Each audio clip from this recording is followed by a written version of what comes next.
Wow! Ang ganda ko! Well, matagal na akong maganda. Parehas tayong maganda. Pero iba tong wedding gown na ito. Ang sarap sa balat at pang prinsesa ang disenyo. Feeling ko, isa akong fairy tale princess na ikakasal sa aking Prince Charming. Oh, teka, bakit kayo basta-basta na mamasok ng dressing room? Papa? Ano ba? Sandali! Huwag niyo akong hilahin! Ma! Ani! Tigilan niyo sila! Ayoko sumama! Bitawan niyo ako! Tadeo! Ang anak natin! Bakit kailangang patulugin? Anong ibig sabihin nito? Sino mga lalaking yan? Nasaan ang groom? Hindi man lang natin siya naihatid. Ni hindi man lang tayo hinayaan na magpaalam. Ano nang mangyayari sa kapatid mo? Kawawa naman siya. Ni hindi pa nga niya naranasan na magkaroon ng kasintahan. Sana naman ay mabait ang lalaking pakakasalan niya. Mama, patingin ako ng pisngi mo. Hindi ba pumutok ang loob ng bibig mo? Ang lakas ng sampal na binigay ni Papa sa'yo. Teka, hahabulin ko sila. Aray ko! Ang sakit ng ulo ko. Tumiikot ang paningin ko. Ay, Diyos ko! Ang anak ko! Anak, gumising ka! Tulungan niyo kami! Tulungan niyo kami! Tumawag kayo ng ambulansya!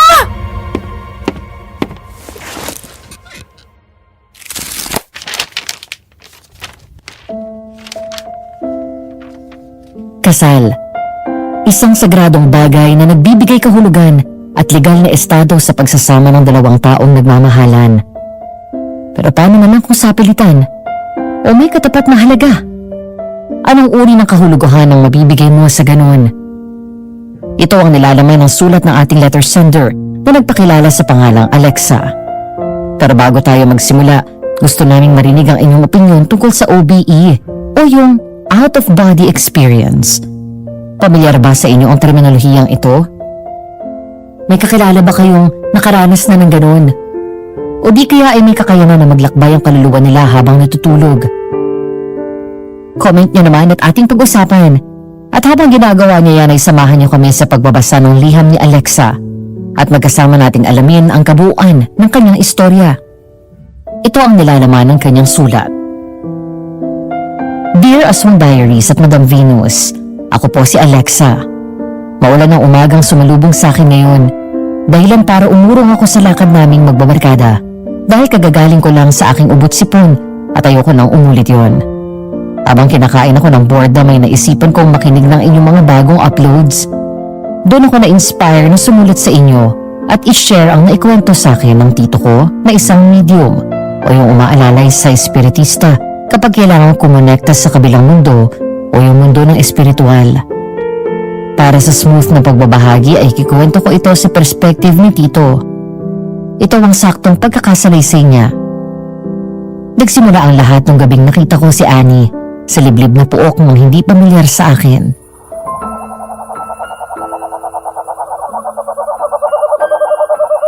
Takting buhay to. Asan naman ako? Ano daw? May nawawala? Nasaan nga ba ako kanina? Sinamahan ko sa ospital si Manang Emma dahil nga rayoma. Naupo ako sa waiting shed ng ospital. At... Sinong nandyan? Anak ng turkuhatang buhay to? Napansin pa nga yata ako ng mga yun. Ano? Tao ka, di ba? Sabihin mong tao ka. Huwag kang sisigaw. Kung hindi, tatapyasin ko yung ulo mo. Aning ka ba? Paano kung sisigaw gayong nakataklob yung kamay mo sa bunganga ko? Ilayo mo nga yung nakatutok sa leg ko at magkaitula ka ni Satanas? Wala pa akong balak mautas. Oo, tao ako. Bakit ba?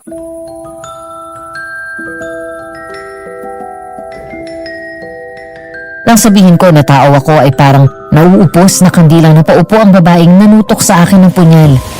Niyakap niya ang kanyang mga tuhod at itinuon doon ang kanyang noo. Kunot-noo ko siyang tinignan. Nakasuot siya ng magarbong trahe de boda, pero pilas na yun sa iba't ibang bahagi. Di ko mawari kung galing ba siya sa isang boxing match o sa isang mud wrestling. Pero bigla akong kinabahan na makita ko ang bahid ng pula sa may bewang niya at sa may laylayan ng kanyang damit. Hindi ako pwedeng magkamali. Dugo yun.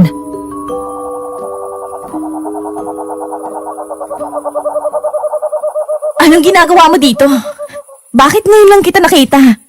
Alam mo bang ilang beses na ako nagpapabalik-balik dito?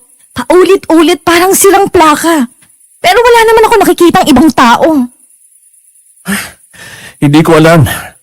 Ang huling naaalala ko ay nasa ospital ako. Sinasamahan ko ang isang malapit na kaibigan dahil magpapareseta kami ng gamot. Malagi nila akong nahuhuli. Nino, sino sila? Anong lugar ba to? Saan ito? Hindi ko alam.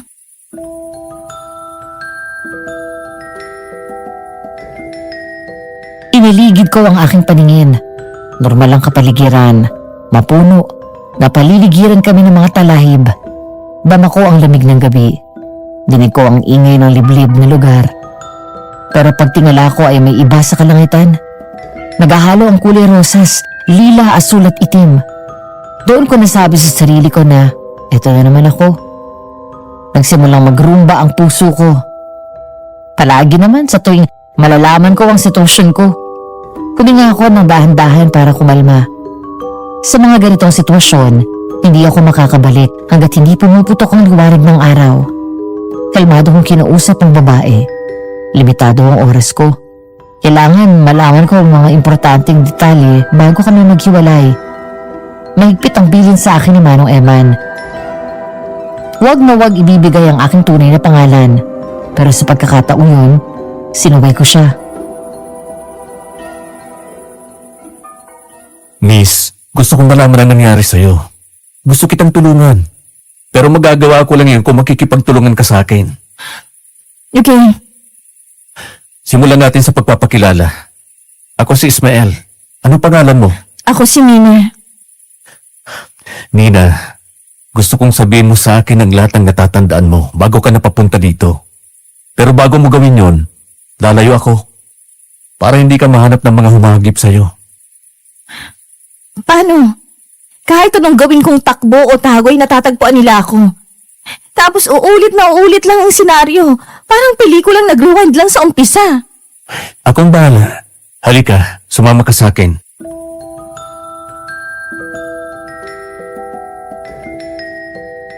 Siguro ngayon nagtataka ka na kung ano meron sa kwento kong ito. Sa pulmar na salita, ako ay may kakayanan akong tawagin ay OBE o Out of Body Experience. Noong una hindi ko din alam ang tawag sa kakayanan ko. Basta na lang nananaginip ako na parang nandun talaga ako sa lugar na yun. Minsan sa nakaraan, minsan sa kasalukuyan. Hindi pa lalampas sa bilang ng daliri ko ang mga sitwasyong nagpapasilip ng hinaharap. Na makilala ko si Manong Eman, sinabi niya sa akin na may kakayanan ng kaluluwa ko na maglakbay. Isang kakayanan na parehas may tuturing na biyaya at sumpa. Sapagkat ang katulad ko ay di kailanman magkakaroon ng katahimikan. Kung napanood mo na ang pelikulang inilabas noong taong 2010 kung saan may mag-amang kayang mag-OBE, baka may ideya ka na kung anong sitwasyon ko. Pero gusto ko pa rin linawin na iba ang sakin. Hirap ipaliwanag o bigyang pangalan ito. Pero sana'y malinawan ka sa pagpapatuloy ko ng pagbabahagi ng aking karanasan. Yun na nga, inaya ko si Nina. Nakarating kami sa Batis sa di kalayo ang talahiban na pinanggalingan namin. Umusal ako ng Latin na turo ni Manong Eman at isang panyong puti ang natanggap ko. Dito tayo. Halika, maupo ka dito sa batong ito. Bakit tayo dito? Hindi tayo pwede dito. Makikita nila agad tayo. Dahil bukas na bukas, walang kublihan. Magtiwala ka sa akin. Hindi nila tayo mapapansin. Basta wag mong aalisin ang pagkakapatong ng paa mo sa puting panyo na to. Nililoko mo ko. Ano yun, magic? Hindi totoo ang magic. Tama ka. Walang magic sa buhay. Lahat ay may pinanggagalingan. At ang panyong ito ay galing sa pangungusap na hiniram namin sa itaas. Ayaw mong maniwala? Halika. Tumapa ka dito. Ako naman ay dito sa kabilang dulo. Nandito kami! Pupunta kayo dito!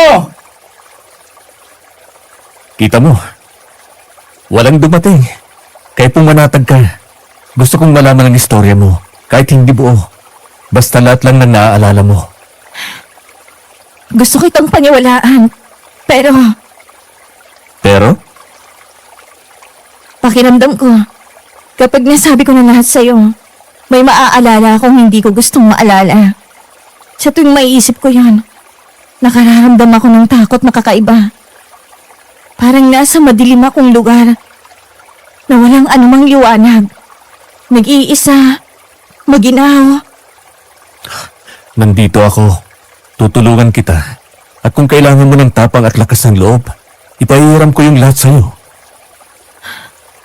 Alam mo, parang may kung anong panghalinig yung boses mo. Nakakawala ng pag-aalala. Parang may nagbubulong sa akin na hawakan kong mga kamay mo at hayaan kong makita mong lahat. Kagaya ng ibang nakasalamuha ko kapag naglalakbay ako, pumikit ang mata niya at inilahad ang dalawa niyang kamay sa harapan ko. Walang tanong-tanong na hinawakan ko yun at parang isang pelikulang nahigop ang aking kamalayan. Pero bago bumuglaw ang nais niyang ipakita, ay may sumalubong sa akin na isang eksena. Isang madilim na kanto. May matandang lalaki doon na nakalutang ng ilang pulgada dahil iniangat yun ng nilalang na may sakal-sakal sa kanya. Hindi ko alam kung ano ang buong konteksto ng pangyayari, pero malinaw kong narinig ang mga salitang, "Oo, pangako, tutupad ako." Palapit sana ako pero naramdaman ko ang bahagyang paghila ni Nina sa kamay ko. Lumiwanag saglit at nang magmulat ako, Nandito na ako! Bango naman. Amoy mamahaling putahe ah. Nina, ikaw na ba yan? Halika na dito. Nakahain na ang hapunan. Dali ng papa mo. Wow! Ano to? Bakit ang sasarap ng nasa mesa? Lechong paksiw, inihaw na pusit at lempo. May morcon at beef caldereta pa. May magandang balita daw ang papa niyo. Mukha nga, biglang nagkaroon ng fiesta dito sa hapagkainan. Nasaan si Annie? Kasama ng papa mo sa lanay. Kinakausap. Medyo matagal na nga. Teka, pupuntahan ko na. Baka maging kasing lamig na ng uso ng pusang mga pagkain. Saglit lang. May problema po ba, Mama? nakita kong hawak ng babae na tinawag ni Nina na mama niya, ang pulsuhan niya. Ilang sandali siyang tinitigan sa mukha. Bumaba sa leeg, huminga muna yun ng malalim. Pagkatapos iniyakap saglit si Nina. Nang bumitaw ang babae ay maluma na yung nagtanong.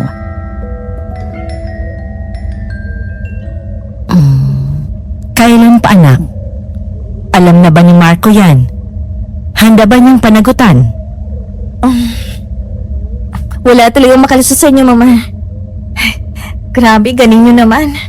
Nanay ako eh. Alam ko ang lahat tungkol sa inyo dahil anak ko kayo. Alam ko kung nahalikan ka na. Kung ginawa na niyo yon. At ngayon, alam kong may dinadala ka na. Hindi ka ba galit, Mama? Hindi pa. Magagalit lang ako kung magsisinungaling ka at gagawa ka ng ikapapahamak mo. Oh, ano na? Hindi mo pa sinasagot ang tanong ko. Ano lang game plan natin dyan? Game plan talaga. Ang totoo niyan, alam na ni Marco. Last week pa. Mag-iisang buwan ang buhay na ito sa sinapupunan ko. Bukas ng gabi pupunta siya dito para mamanhikan. Kasabay ng pagpopropose niya sa akin. Naku anak, masayang masaya ako para sa iyo.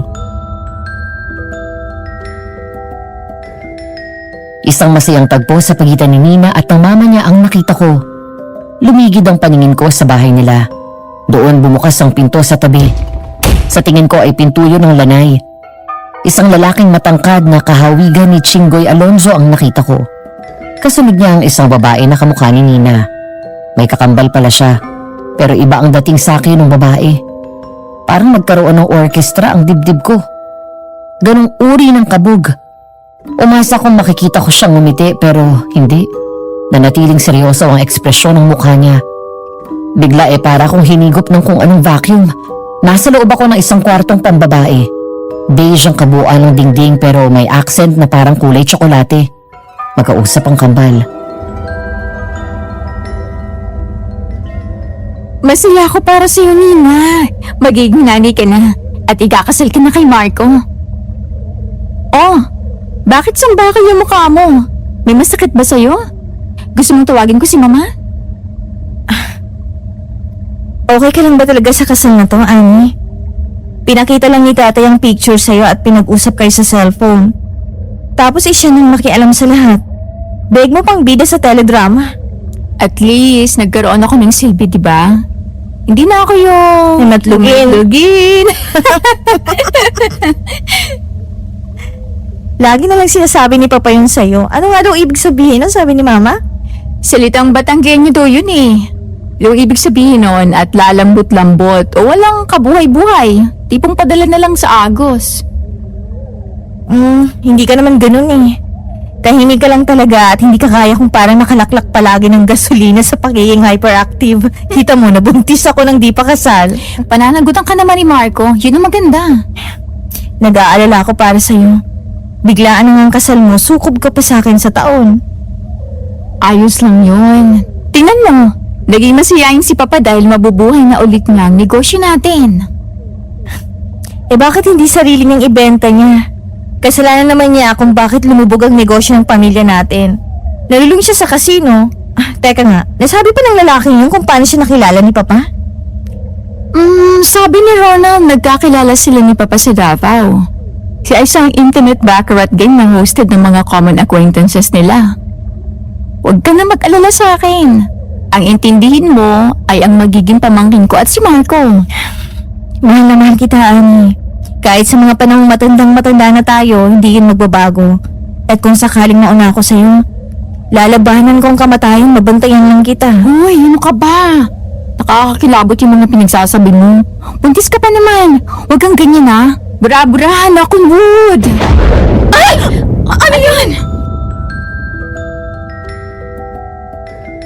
Napalingon ako sa gawi kung saan lumingon ang kambal at nangilabot ako sa aking nakita. Lalaking may malaki at malapad na mukha na may nagbabagang pulang mga mata ang nakasilip sa bintana. Balbas sarado yun at may magulong buhok na mahaba na may hahalintulad sa pugad ng ibon. Malalaking pangil ang umusli sa maluwang na bunganga nun ng umisiyo na malademonyo. At parang isang slideshow natapos ang eksenang yun. Natagpuan kong nasa isang makipot na pasilyo na kami ni Nina at hawak niya ang kamay ko. Sa dulo nun ay may malamlam na liwanag. Papahakbang na ako papunta doon na magsalita si Nina. Dahilan para mapahinto ako. Sabay pa kaming napasigaw ni Annie nang makita namin ang nilalang na yun. Yun ba ang unang beses na nakita ninyo yun? Oo. Sabi ni Mama, posibleng inaaswang ako dahil buntis ako. Pero nasabihin namin yung kay Papa ay binaliwala niya lang yun. Napagbuhatan pa nga niya ng kamay si Mama eh. Saan ko na nga ba nakita ang nilalang na yun? Nanginginig ka. Natatakot ako. Ayokong maalala. Ayokong maalala. Nina, pakinggan mo ang boses ko. Mag-inhale ka ng mabilis ng isang beses. Tapos pakawalan mo ng dahan-dahan. Tapos ang sunod ay mabagal ng inhale at exhale. Minasahay ko ang magkabilang braso niya habang pinakakalma ko siya. Unti-unti ay naramdaman kong nawala ang tensyon niya at bumalik na ang init sa balat niya. Nang magtama ang mga mata namin ay nakita kong nawala na ang pagiging malikot noon. Nung tuluyan na siyang kumalma ay binitawan ko na siya. Ngumiti kami sa isa't isa at tumango. Silbing hudyat na magpatuloy na kami. Pero paglingon namin ay nandun na sa tabi namin ang isang puting pinto. Animoy lumapit yun sa amin. Tanda akong pintong to. Kung may masamang pangyayari dito na hindi mo na gustong balikan pa, Hindi, walang nakakatakot niyan. Masaya nangyari dyan. Magkasama kami ni Annie. Dressing room yan. At araw yan ang kasal niya. bubuksan ko na ba? Oo, sige. Pinihit ko ang seradura at sa pagpaling ng pinto ay bumuglaw sa akin ang isang magarang silid na kulay ekru ang pinta. May full-length mirror na katabi ng ceiling to floor na salaming bintana kung saan tumatagos ang liwanag ng araw. Isang figura ang nakaharap doon na nakasuot ng magarang trahe de boda na halatang mamahalin.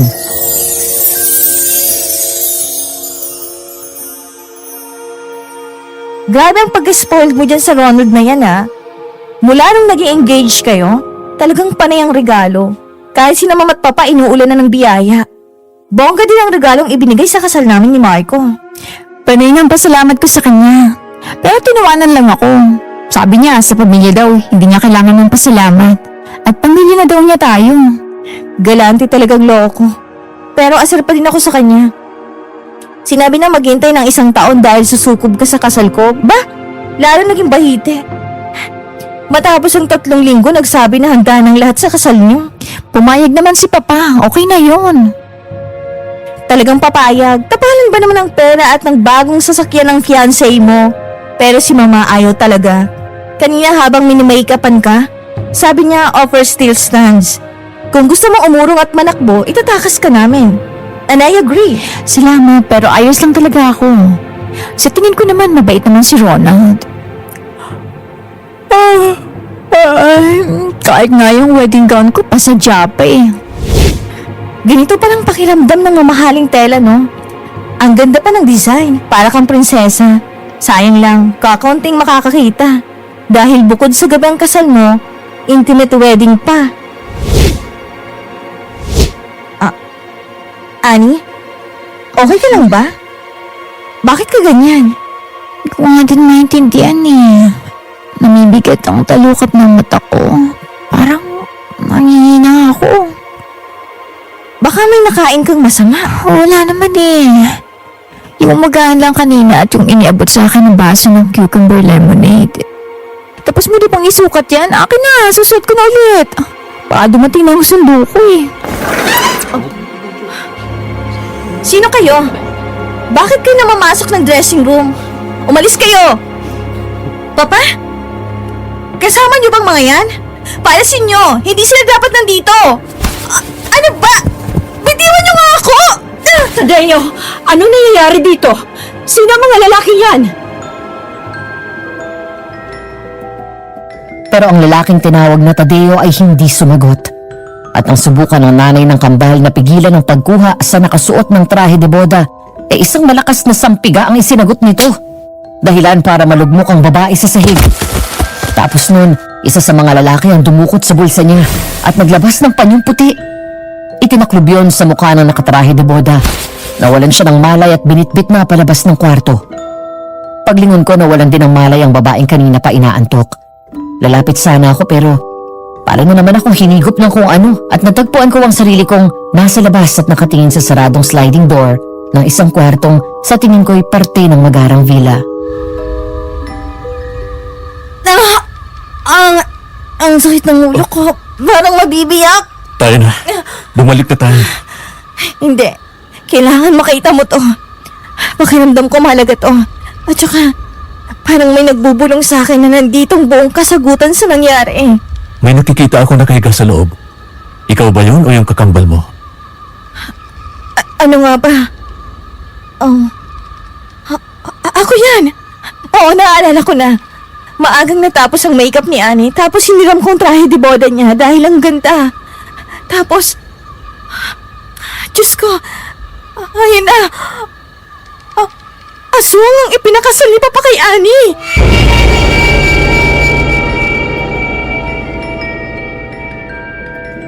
Mula sa glass sliding door ay nakita kong may kumubabaw na gwapong lalaki kay Nina.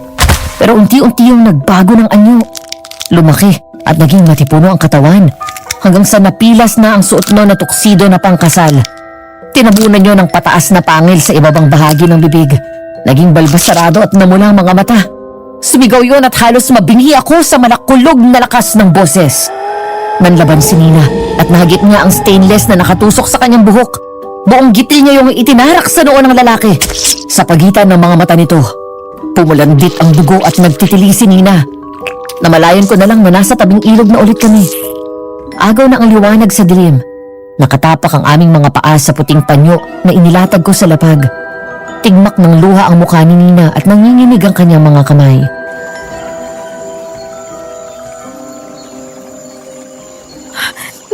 Nakakatakot siya. Ang baho ng hininga niya, amoy bulok na karne. Hindi, amoy bangkay. Isa siyang aswang. Ipinakasal ni Papa si Ani sa aswang. Baka naman hindi alam ng tatay niyo. Alam ni Papa, nung nakikipagpambuno ako sa kanya, sinabi niyang alam ni Papa ang kahihinatnan ko. Akala niya ako si Ani, dahil identical twins kami.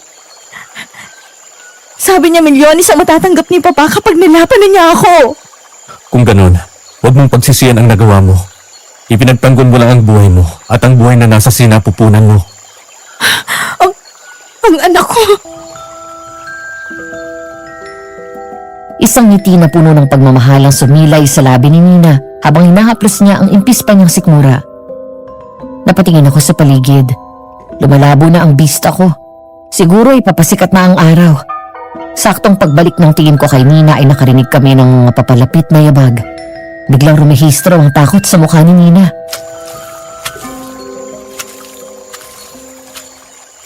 Sabi mo hindi nila tayo matutunton. Sa tingin ko'y nawawala na ng bis ang aking tagabulag dahil nag-uumaga na. Ismael, utang na loob. Itakas mo ako. Iligtas mo ako, kami ng anak ko. Gusto ko pang makauwi kay Marco, kay Mama at kay Ani. Alam kong alalang-alala na siya sa akin. Baka sinisisi na nun ng kanyang sarili. Gusto mo ba talagang tulungan kita? Nagtitiwala ka ba sa akin? Oo, pinagkakatiwalaan kita.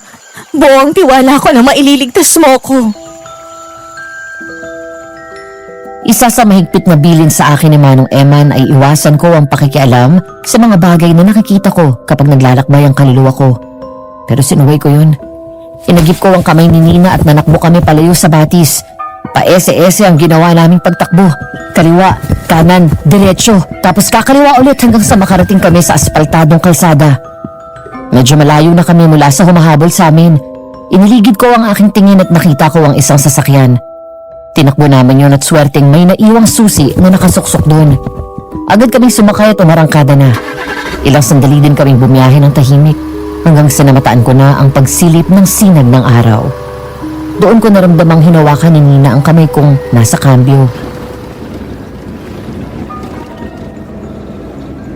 Maraming salamat sa pagkakatagpo mo sa akin, Ismael. Wala yun. Masaya akong matulungan ka. Alam mo, sa tingin ko, bagay kay ni Ani. Type mong kapatid ko, no? Mukhang seryoso sa buhay eh. Papansinin ba naman ako noon? Simple lang si Ani. Basta mabait ka at tapat. Grabing pogi points yun sa kanya. Oh, papasikat ang araw. Uuwi ka na? Oo. Pero pangako, babalikan... Babalikan mo ako. Huwag na. Alam kong patay na ako, Ismael. Pero salamat. Dahil ipinadama mo sa akin ang ligaya na may nakatagpo sa akin at may nagligtas sa akin sa sapilitang pagpapakasal na yun. Huwag mo akong kakalimutan, ha? Pasensya ka na, Nina. Kung hindi ko agad sinabi. Naiintindihan ko. Hanapin mo ako, ha? Pakiusap. Ibalik mo ako kay Mama at Ani para makasama din namin ang anak ko si Marco. Oo. Pangako, hahanapin kita. Salamat. Ha?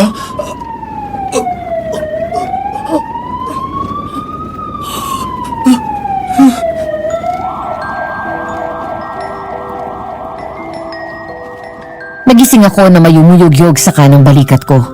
Nang tuluyan ang magmulat ang mata ko'y namalayan kong nasa labi pala ako ng ospital at si Manong Eman ang gumigising sa akin. Bahagya akong napasingkit ng mata dahil sa liwanag ng araw. Gising na ako. Oo, gising ka na. Yan ang patunay, oh. Aray ko! Ang sakit ng kurot ninyo sa pisngi ko eh. Kako baka hindi ka pa naniniwala na gising ka na. Akala ko ipapa-hospital na kita. Aba, hindi ka magising. Naglakbay na naman ako, Manong Eman. Dala mo ba ang talaan mo? Ito nga po at tinudukot ko na mula sa bulsa ko. Isusulat ko ang mga nakita ko. Si Manong Eman ang nagbigay sa akin ng talaan ng gamit. Siya ang nagturo sa akin na sa tuwing makararanas ako ng paglalakbay, ay dapat isinusulat ko ang lahat ng detalye na nakikita ko. Mula sa likurang bulsa ng aking pantalon ay kinuha ko ang isang itim at maliit na leather notebook.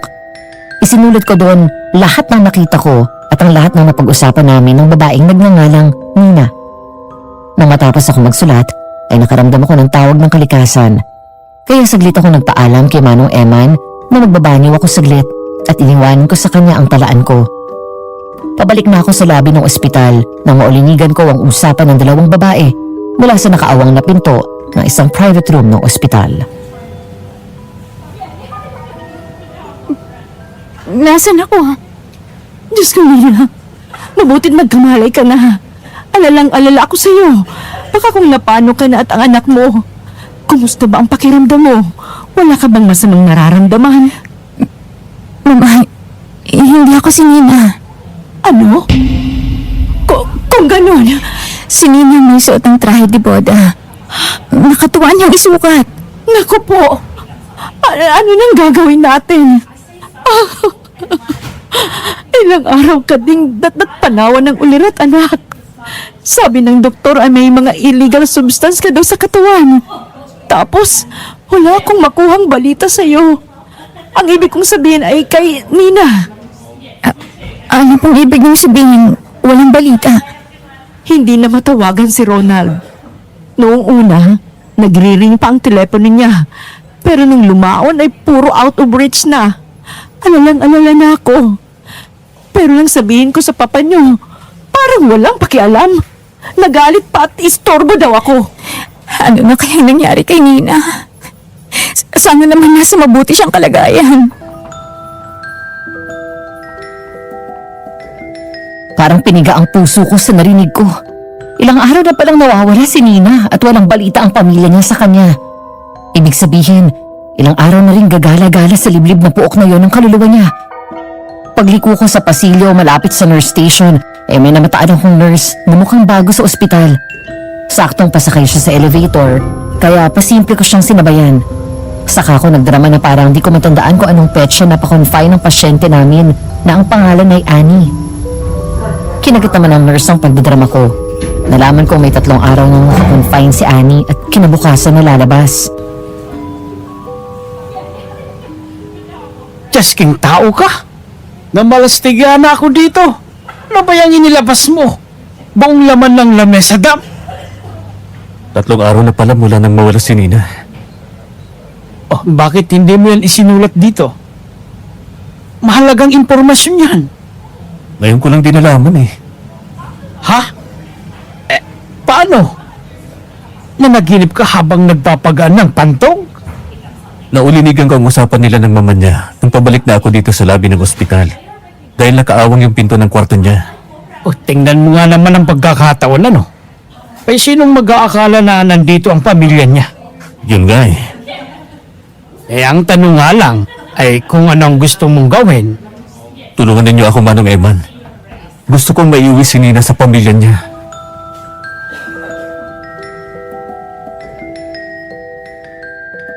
Gamit ang koneksyon niya sa mga katsukaran niya na pulis at sa go signal na rin ng mayor ng bayan namin na bilib sa kakayan ng espiritual ni Manong Eman ay lumarga kami pa norte. Isa akong mayabang at sinungaling kung sasabihin kong nakita agad namin kung nasa ng katawan ni Nina. Nakailang subo kami, ilang arko ng kung ano-anong bayan ang aming dinaanan hanggang sa natagpuan namin ang saktong villa na aking nakita nung kasama ko ang kaluluwa ni Nina. Pero hindi pa rin naging madali ang paghahanap namin sa katawan niya. Sigurado ka bang dito na, ha? Oo, Manong Eman. Dito kami nagkita nung naglakbay ako. Dito siya paulit-ulit na nagpapaikot-ikot. Subukan niyong kumalat! Lawakan niyo ng konti ang paghahanap. Ismael, saan ka pupunta? Talahib at bangin na dyan. Nandito siya, Manong Eman. Tawagin na ninyo ang team. O, dito daw! Magdala kayo ng lubid at mga itak. Bababain natin itong malaking guwang. Habang nagrarapel kami sa guwang ay sinalubong kami ng malakas na ingay ng pakpak ng mga bangyaw at mga nakakasulasok na amoy na masahol pa sa nabubulok na karne. Nang makalapag sila at mahawi ang makakapal na dahon ay tumambad ang nabubulok na katawan na may suot na minsang magandang trahe de boda at magarang belo. Tutong na yun dahil sa natuyong dugo at nabubulok na estado ng katawan. Panay ang sukahan ng mga kasama namin, pero hindi ako. Ang hihina naman ng sikmura nyo. Diyan nga kayo sa malayo. Nakakapangasim lang sikmura yung tunog ng mga pagsuka nyo. Nina, natagpuan na kita. May uuwi na kita sa inyo. Hindi ko pa agad malalaman kung sino ang gumawa nito sa'yo. Pero pangako ko, hindi ako titigil sa paghahanap ng kasagutan. Grabe naman ang sinapit niya. Pilas na pilas ang buong dibdib hanggang sikmura. Para bang pinanggigilan ng kung anong mabangis na nilalang. Natapos mo na ba yung pagguhit sa talaan mo? Tingnan nyo na lang po, Manong Eman. Nasa pinakalikod ng pahina. Sige nga't sisilipin ko na. Diyos ko po! Naku po! Manong Eman, bakit kayo ganyan? Putlang-putla kayo. Ang binubaan! Ang kinuhit mo ay isang binubaan! Kinailangan namin isang paulit si Manong Eman sa taas ng guwang at pakalmahin siya. Habang nasa sasakyan siya ay maingat namin kinuha ang katawan ni Nina at inilakad na ng mga investigador para alamin ang ilan pang detalye sa kanya bago tuluyang ipaalam sa pamilya niya na nakuha na namin ang katawan niya. Bandang tanghali ay nasa kalagitnaan na kami ng biyahe pabalik ng Maynila nang tuluyang kumalma si Manong Eman at sabihin kung ano ang binubaan. Sabi niya, yun ay nilalang na kilala ng mga Ifugao bilang isang mabangis na kanibal. Malaki ang pangangatawan at walang habag kung pumatay sa pamamagitan ng pagpilas sa laman ng kanyang biktima. Kung makikita ng koroner sa autopsiya na maraming alak sa katawan ang nakuha nating bangkay, lalong lalakas ang patunay natin na isang binubaan ang may gawa sa karumal-dumal sinapit ng biktima. Minsan ko nang nabasa ang tungkol sa nilalang na yan. Nandun yan sa listahan niya ng mga nilalang na kumakain ng tao. Oo, tama yun. Ang isa sa malino na katangian ng isang binubaan ay nilalasing muna niyang biktima bago niya pilasin ang katawan para kain ang lamang loob nun. Ang sabi sa libro niyo ay nasa liblib daw yun nakatira at may ubod laking palayok na pag-aari. Tama naman yung impormasyon na yon. Pero kung ang tao at ang mundo nga ay nagbabago, ang mga aswang pa kaya? Posible ba ang ganun, Manong Eman? Umiiba ng lugar ng tira ng isang aswang? Kung ang tao nga ay nakikibagay sa pagbabago ng panahon, bakit hindi ang aswang? Nag-iba man ang kanilang tirahan at ang uri ng kanilang pamumuhay. Ang paraan ng kanilang pagpaslang ay nananatiling mainam na palatandaan ng kanilang pagkakakilanlan.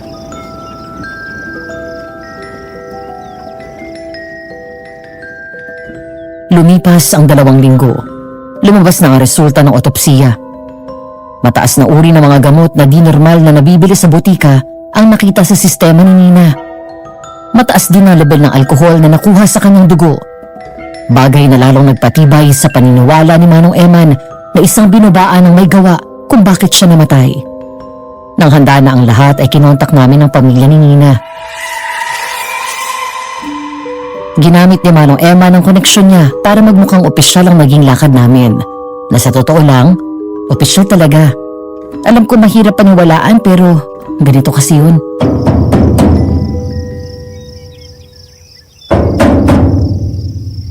Tao po!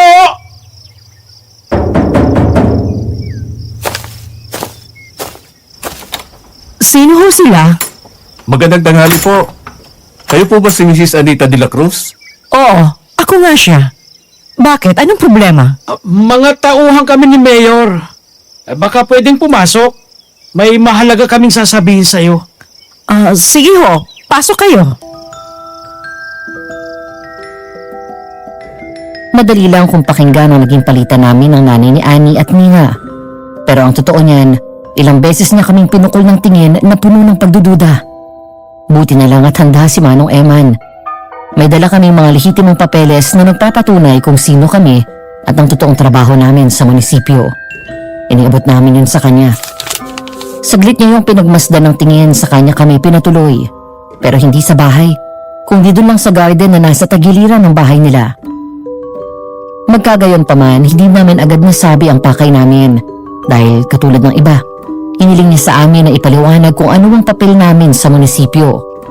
Bagay na kadalasan ay idinidiretso namin sa pakay namin kung bakit kami dumadayo sa isang tahanan. Municipal Special Task Force? Spectral Division? Bale, ano ho ang function ninyo? Nag-ghost hunt? Sorry, pero hindi ko sinasadya na maging sarcastic. Pero di ba, kapag sinabing ganon, sa multo-multo yan? Hindi kayo mali. Ang totoo niyan, isa akong espiritista. Gumagamit ako ng mga medium para makatawid sa mundo ng mga engkanto at iba pang nilalang na hindi kabilang sa ating mundo. Espiritista nagtatrabaho sa munisipyo? Nasa payroll ka? Kaya nga, may ganyang letter si Mayor.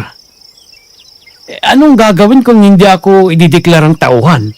Aba magiging ghost employee kami niyan, kami nitong si Ismael. I-exercise ng kuwang opisina ni Mayor kapag nagkataon.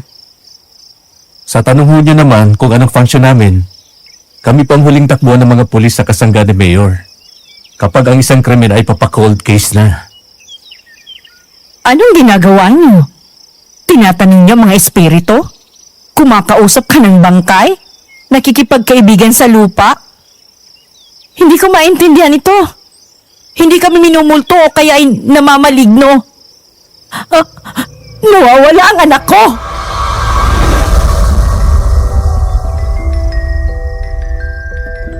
Tuluyan ang nabasag ang boses ni Anita. Ang dalakong box ng branded na tissue ay pasimple kong iniabot sa kanya at malugod naman niya yung tinanggap. Habang nagpapakalma siya, ay nagkatinginan kami ni Manong Eman. Sabay pa kaming napabuntong hininga. Hindi na bago sa amin ang matuya, mapagtawanan o di kaya'y mapagdudahan. Naranasan na nga naming ipahagod sa aso, mamura, hagarin ng taga o kaya naman ng shotgun. May pagkakataon pa nga na may tumawag ng pulis para ipadampot kami. Buti na lang at kilala na si Manong Eman na kasangga ni Mayor. Pero kapag nakikita na namin umiiyak yung pamilya ng biktima, ang sakit sa dibdib. Di kami ba to para enjoyin ang salaghati ng iba? O di kaya'y di tablan sa pagluluksa nila sa pagkawala ng kanilang mahal sa buhay? Nang sa wakas ay nakapagsalita na si Anita. Pasensya na kayo sa akin. Hindi ko dapat ibinubunto ng lungkot ko sa inyo. Ang tagal na lang kasi mula nang mawala ang aking anak. Ano man gawin kong pakiusap sa mga pulis ay wala silang maisagot sa akin. Huwag kayong mag-alala, Mrs. Naunawaan namin kayo. Isa pa, mas mainam nang naiiyak ang damdamin kaysa kinikimkim. Mahirap yun. Salamat. Okay na ako. Ang hiling ko na lang sa inyo ay iparating nyo kay Mayor ang tungkol sa aking anak. Baka sakaling may magawang paraan si Mayor para naman mapabilis ang paghahanap sa kanya. Yan nga po ang isinadya namin dito. Ang tungkol sa anak ninyong si Nina. Mrs., anong problema? Paano niyo nilaman na si Nina ang nawawala? Kahit sa police report at ang alam ng lahat, si Annie na dapat ay ikakasal sa mayamang si Ronald ang nawawala. Sino ba talaga kayo? Mga tauhan kayo ni Ronald, ano? Mama? Anong problema? Nasa gate pa lang ako, dinig na dinig ko ng boses niyo. At sino naman kayo? Dumating si Annie. Natulala ako.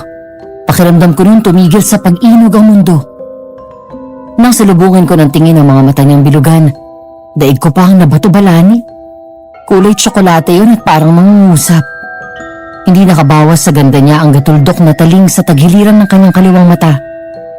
Ang liit ng kanyang mukha at may matangos siyang ilong. Magkamukha sila ni Nina, pero kakaiba ang dating ni Annie sa akin. Sabi nga sa biroan ng barako, nakakaengkantong kagandahan. Siguro medyo napatagal ang pagkatitig ko sa kanya dahil ang mga sumunod na sinabi ni Annie ay halong hiya na may bahid pa din ng pagiging masungit. Tapos ka na bang manitig? O baka gusto mo pang picturean ako? Oy, Ismael! Ano't nakatulala ka dyan? Ha? Sorry, miss. Napatulala lang. Pansin ko nga. At hindi ako natutuwa ah. Nabigla lang ako. Para talaga kayong Xerox copy ni Nina. Walang nakakaalam na ang nandito sa bahay ay ako na si Ani. Oo, alam ko. Dahil si Nina ang may suot ang trahe de boda nang dumating ang mga lalaking kasama ng airpods ninyo. Nung araw na dapat ay ikaw ang nadukot. Dahil nakatuan ni Nina na isukat ang damit pang kasal mo. Paano? Mama? Sinabi niya ba sa kanila? Hindi anak, wala akong sinasabi. Ang lalaking yan na Ismael ang pangalan ng basta bumanggit kay Nina. Sino ka bang talaga? Bakit mo alam ang tungkol sa amin ni Nina? Dahil kinausap ako ni Nina, nagkita kami. Habang naglalakbay ang kaluluwa ko, siya ang nagpakita ng lahat-lahat sa akin.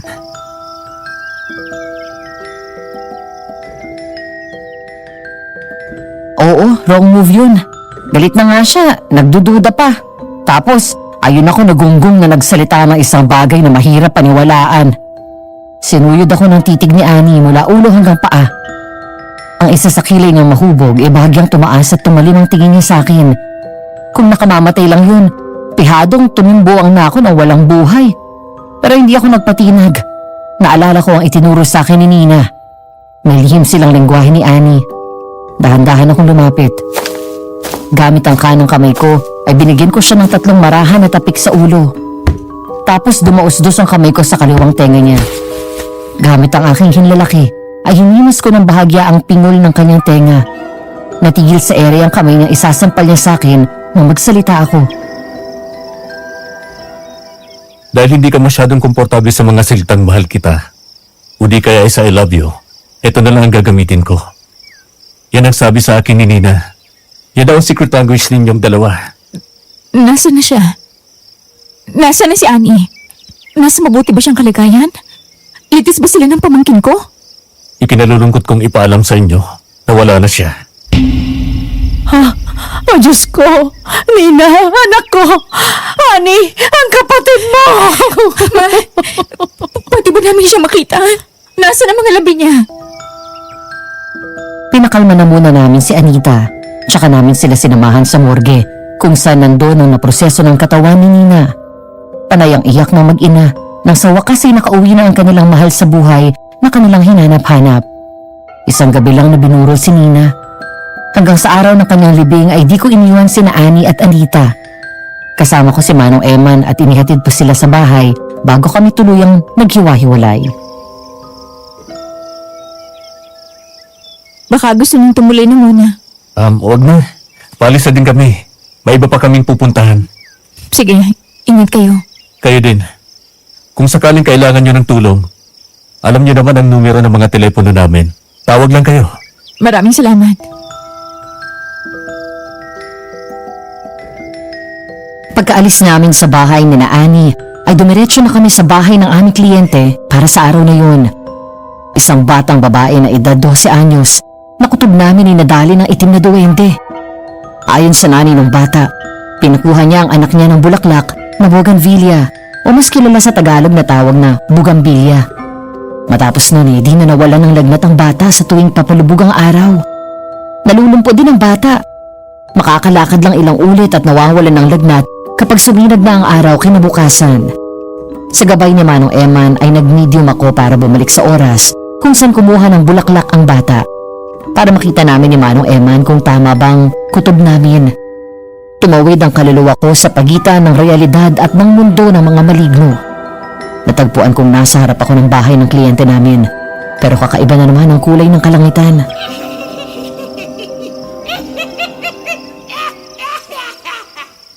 Ano nang lagay mo dyan, Ismael? Naririnig mo bang boses ko? Narinig ko kayo.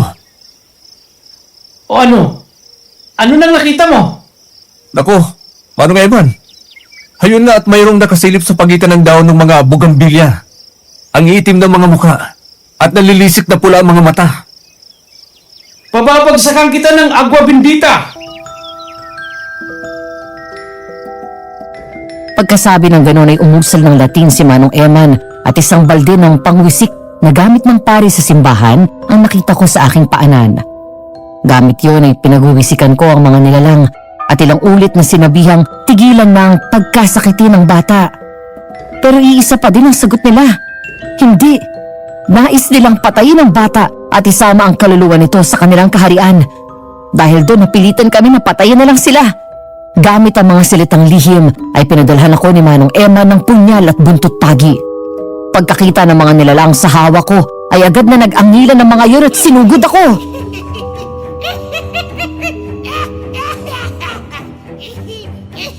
Talaga namang kuyog pa kayo, ha? Gay, lapit! Matapang ka, ha? Ikaw ang una. Hetong sa'yo! Gay! Lapit lang! Kadan! Manahimik ka nga! Sumasakit ang tenga ko sa'yo!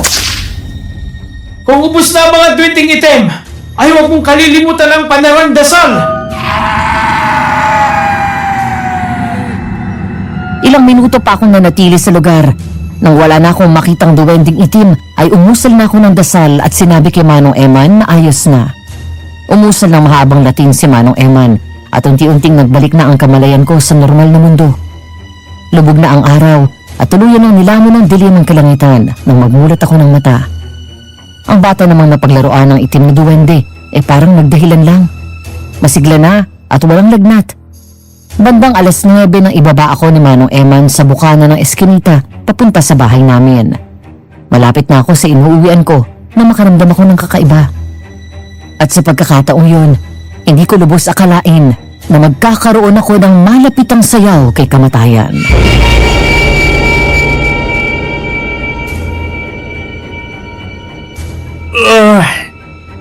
Makakatulog ako ng mahimbing dito.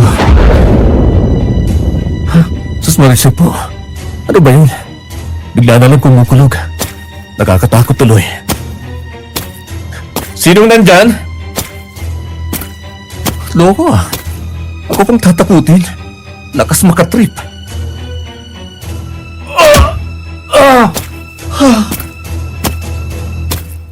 Masarap ba?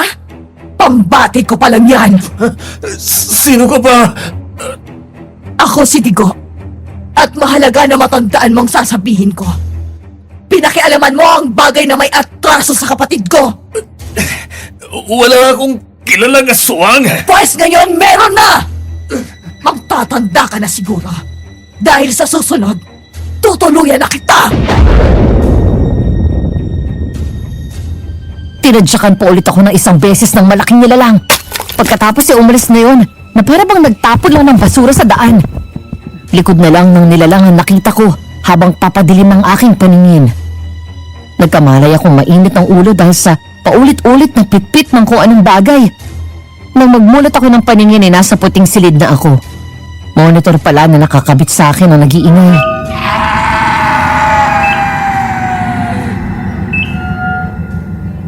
Salamat sa Panginoon at nagising ka na, Ismael. Walong umaga na naming hinihintay na magkamalay ka. Naglakbay ba ako sa nakaraan at ganyan kayo kung magbilang ng araw, Manong Eman? Mukhang okay ka na nga at nakakapagbiro ka na. Bakit ba ganun ang salitahan ninyo? Madaling araw ko na namin nakuha. Wala kang malay at bali-bali ang buto mo. 50-50 ka nang dalhin ka namin sa ospital. Pero sabi ng doktor ay magkakamalay ka kinabukasan. Aba, ilang kinabukasan ang lumipas ay tulog ka pa din. Ganun po ba? Mukhang mahal pa itong ospital na pinagdalhan niyo sa akin eh. Private room ba to? Wala naman ako ibabayad dito eh. Gunggong kang bata ka. Wala kang babayaran din ni isang kusing. Sagot lahat ni Mayor. Alala nga sa'yo eh. Ano bang nangyari? May umatake sa akin. Malaking bulto. Tapos may sinasabi siyang pinakailaman ko. Pinagbantang ka ba? Parang ganun eh. Anong balak mo ngayon? Hihinto ka na ba sa pagmimedium? Wala akong ginagawang masama, Manong. Ang pagbimedium ko ay tinutulong ko sa mga tao. Kung may nasagasaan man ako at dahilan yun para mamiligro ang buhay ko, pasensya na lang. Pero hindi ako hihinto. Paghahandaan ko na lang sila. Wala akong balak huminto. Pero hindi naman ako pasaway na hindi pa ako masyadong magaling sasabak na ulit ako sa pakikipaglaban sa mga kampo ng dilim at mga maligno. Siyempre nagpahinga ako. 2 taon din ang kinailangan ko para makumpleto ko ang therapy ko at para masabi ng doktor na fit to work na ako. Pagbalik ko sa munisipyo, may bagong unit nang nabuo ang opisina ni Mayor. At isang nakakapanibagong senaryo ang aking inabutan. Ayos ka na ba talaga, Ismael? Manong Emma naman pag ilang pong beses nyo na bang sinabi yan sa akin? Parang kang inahing manok na di mapakali sa sisiw niya. Ang sa akin lang, bakit ka pumayag na Biyernes? Maaari namang sa Lunes. At nang nalubos ang pahinga mo. Lubos-lubos na nga po Sobra na. Buryong na ako sa bahay. Gusto ko lang. Oh, gusto mo siya? Sobra. Nung una ko palang siyang nakita nung naglakbay ako. Ha? Sinong gusto? Anong gusto? Oh, babawi pa Nagmamang-mangan pa. Ay, panay nga ang titig mo sa picture ng Ani na yun Nung nagpapagaling ka. Si Ani yung masaya yung babaeng yan? Grabe naman si Greetings. May pakanta pa. Happy na birthday pa. Thank yous. Libre ba ka mo? How does pizza in Mojo sound?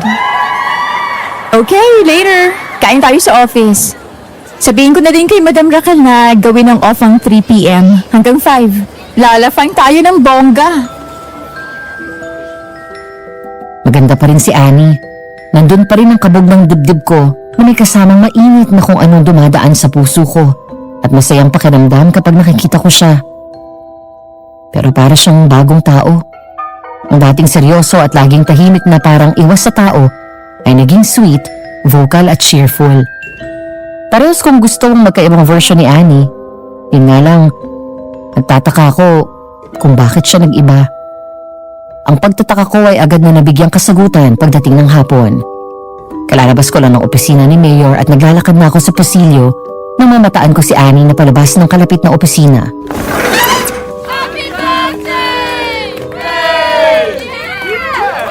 Yes po, Mayor. Ready na po ulit ako. Salamat po sa lahat ng tulong niyo sa akin. Full blast na po kami ni Manong Eman sa Lunes. Thank you. Labas lang ako saglit Babalik din ako.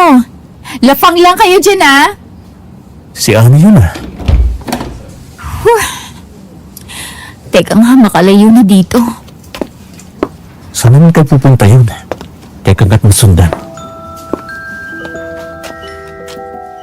Pasimple kong sinundan si Annie. Mula sa second floor ng pasilyo ay bumaba siya sa dulong hagdan. Pagdating sa first floor ay kumaliwa siya sa isang kanto. Ramp yun para sa mga person with disabilities at diretso sa likuran ng parking area. Hindi yun masyadong dinadaanan ng mga tao, kaya nagtaka ako kung anong gagawin niya doon. Kumanan si Annie pagdating sa dulo. Blind spot yun kaya saglit siyang nawala sa paningin ko. Lakad takbo ang ginawa ko para abutan ko siya at nabigla ako sa inabutan ko. Ay, hindi ko na kaya. Anong nangyayari sa kanya? Sorry, Nina. Hindi ko magawang kayahin ka ng buo. Hindi ko talaga kaya. Ani? Anong ginagawa mo dito? Bago natin ipagpatuloy ang pagbabasa ng liham ni Alexa sa perspective ng kanyang tito Ismael, nais naming magpasalamat sa inyong walang sawang suporta, pagtangkilik at pagmamahal sa Aswang Diaries. Huwag niyong kalimutang suportahan din ang ating sister channels na Kwentong Takip Silim, Sitio Pangil, Sitio Bangungot, Aswang Confessions at ang pinakabago nating channel, ang Aswang Radio at Miss Amy Aswang Love Stories. Para palaging updated sa ating latest uploads, hit that subscribe button at notification bell.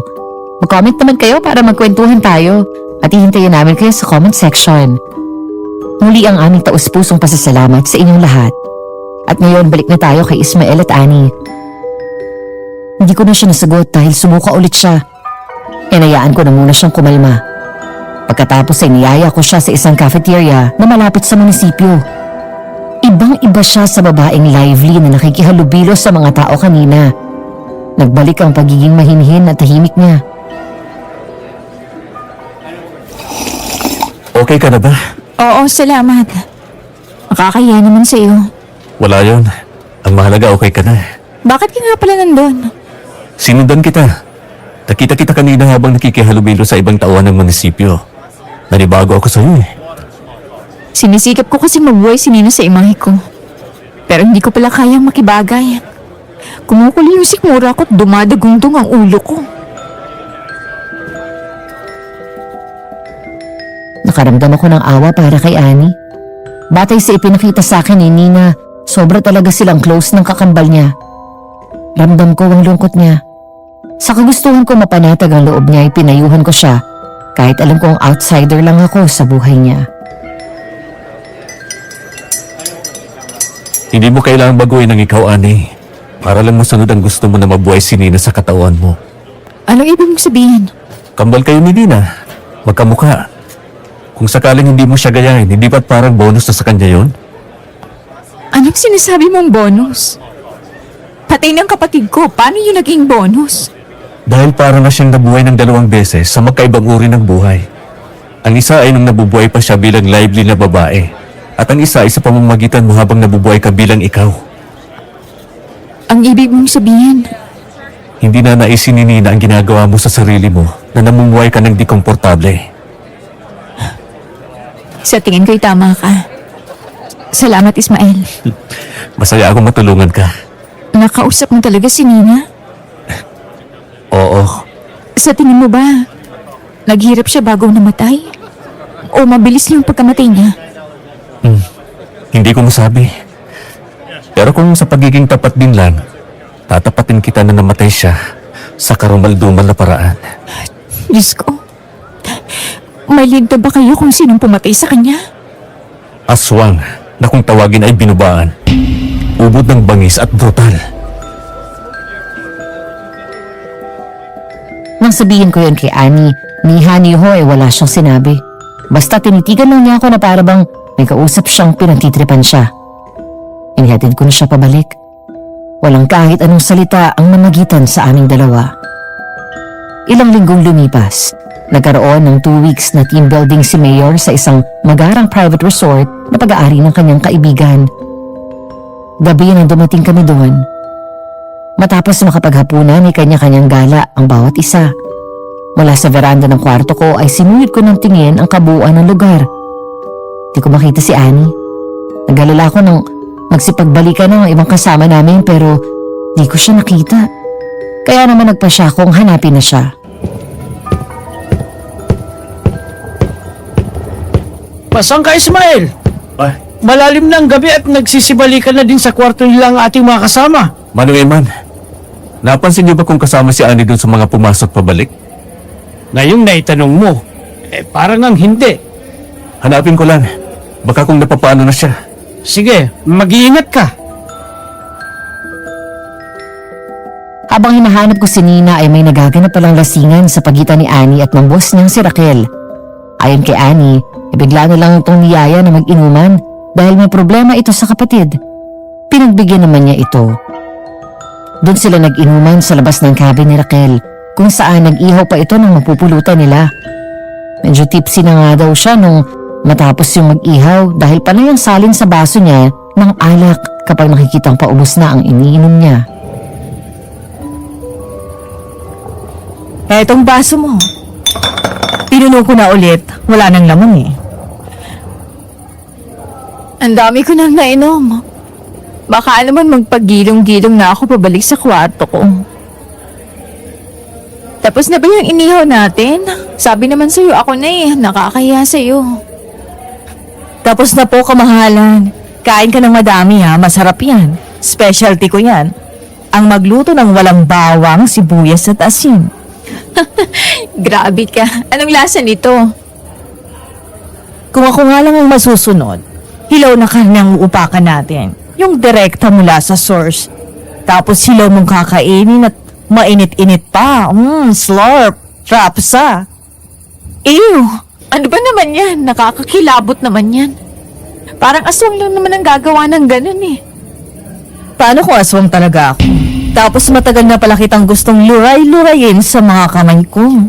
Ma'am Raquel, hindi magandang biro yan ha. Natakot ka, no? Hindi naman masyado, tsaka may aswang ba namang tulad mo? Ang ganda-ganda mo kaya. Talaga? Maganda ako? Ano namang makukuha ko kung magsisip-sip ako sa'yo? Sa bagay. Kaya nga kita nagustuhan ay dahil sa honesty mo. Tumingin sa malayo si Raquel. Yung tipong may tinatanong siya pero wala naman. Medyo nangilit pa nga ang luha niya. Kaya naman hindi nakatiis si Annie. At tinanong ang boss niya na kung ituturing ay parang nakakatandang kapatid na rin. Baka gusto mong pag-usapan na natin yung bumabagabag sa'yo. Kahit paabutin tayo ng madaling araw, handa akong pakinggan ka. Alam mo na bang trans woman ako? Ha? Talaga ba? Hindi naman halata sa boses mo. Kahit ang contours ng mukha mo at ang balikat mo, babaeng babae. Ginamit kong lahat ng inheritance ko sa pagpapaganda. I hired the best doctors and surgeons sa Thailand para lang ma-achieve ko ang gandang to. Kung ganon, lalaki ba ang problema mo? Yes, lalaki. Isang lalaki na mas mahal ko pa sa kahit na sino. Anong nangyari? Sinulot? Oo, sinulot. Sinulot siya ng kamatayan sa akin. Pinatay siya ng isang babae.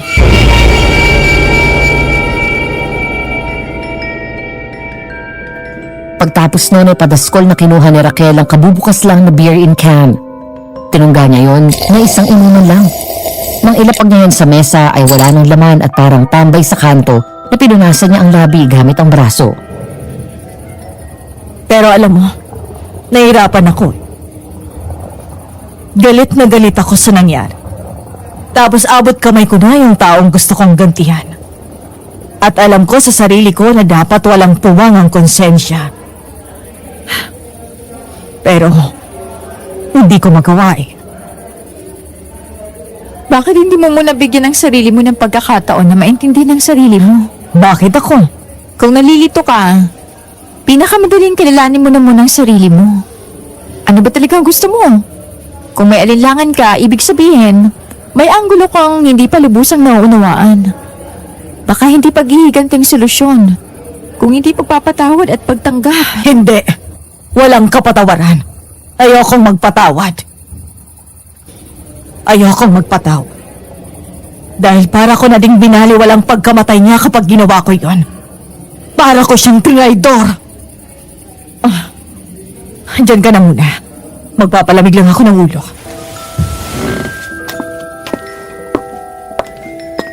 Pero lumipas na ang halos isang oras, hindi pa rin bumabalik si Raquel. Napagdesisyon na ni Annie na hanapin na ang lady boss niya dahil baka kung napapano na yun. Dahil sa liblib na parte niya yun, nakitang pumunta para magpahangin. Kahit medyo nahihilo-hilo ay minabuti ni Annie na sundan si Raquel. Hanggang sa may marinig siyang malakas na ingay na inakala niyang kulog.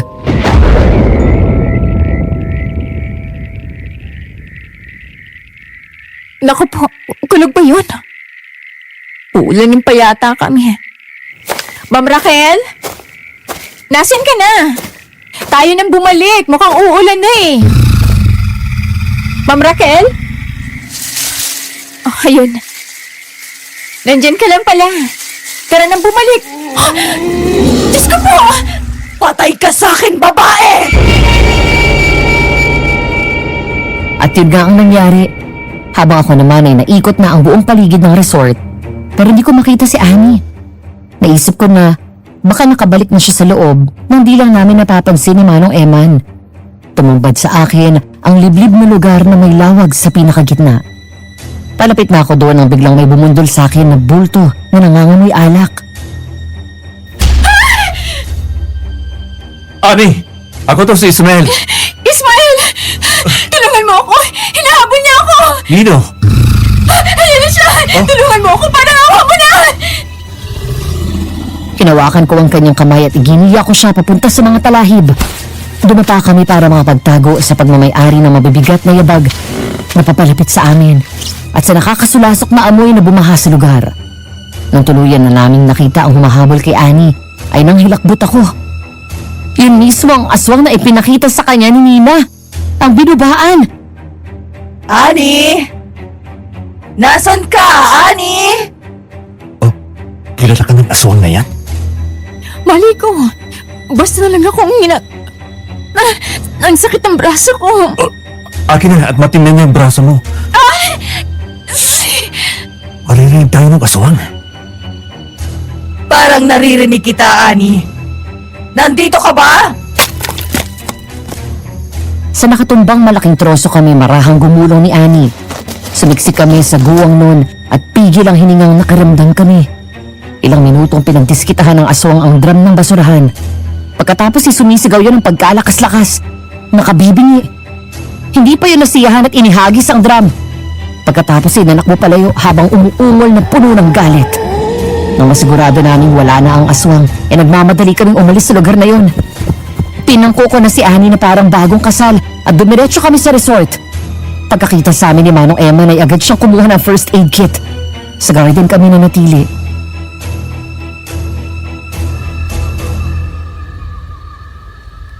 At buti na lang at hindi ka nabalian ng buto, Ani. Linsad lang sa may balikat at pagyang sugog na hinlilit sa kanang kamay ang natamo. Linsad lang? Lang? Halyan at salao. Hindi patay ang balikat ko. Ayoko maopera. Takot ako sa karayom eh. Kahina naman ng loob mo. O huwag kang mag-alala. Magaling itong si Ismael sa pagbabalik ng linsad na buto. Hinga ka lang ng malalim. Hihiklatin ko ang braso mo pagbilang ko ng 3. Okay. Tahan-tahan lang ah. Hinga ka ng malalim. 3!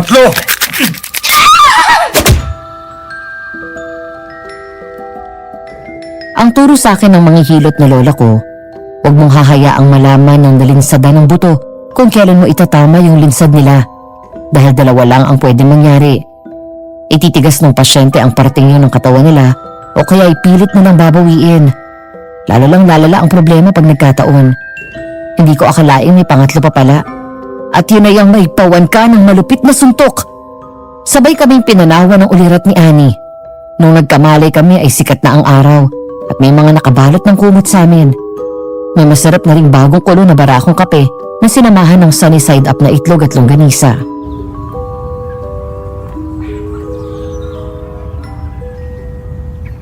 Kumusta ang tulog nyo? Nawalan ako ng malay? Oo. Matapos kang tumili dahil sa sakit ng pagbabalik ng nalinsad na buto ng balikat mo. Pero nakaganti ka at sinapok mo itong si Ismael sa pool. Tulog din yung loko. Naku po. Ang laki ng black eye mo, Ismael. Sorry ah. Kitang-kita po ba, Manong Eman? Oo. Aba magaling palang boksingero itong si Anne. Kulay talon na yung paligid ng mata mo. Kumusta na ba ang balikat mo, Ani? Hindi na ganun kasakit. Medyo may ganit pa ng konti kapag ginagalaw pero kumpara kagabi, ayos na to. Ako ang naglagay ng sling mo. Hayaan mo na munang nakasabit yung braso mo hanggang bukas para hindi mapersa. Baka mamaya makalimot ka ay magamit mong pambuhat. Masamang mabistrag yan. Opo, salamat Manong Eman. Hinayaan niyo talaga kami dito sa labas matulog. Kinumutan ko naman kayo, hindi ba? Oo, tama kayo. Maraming salamat.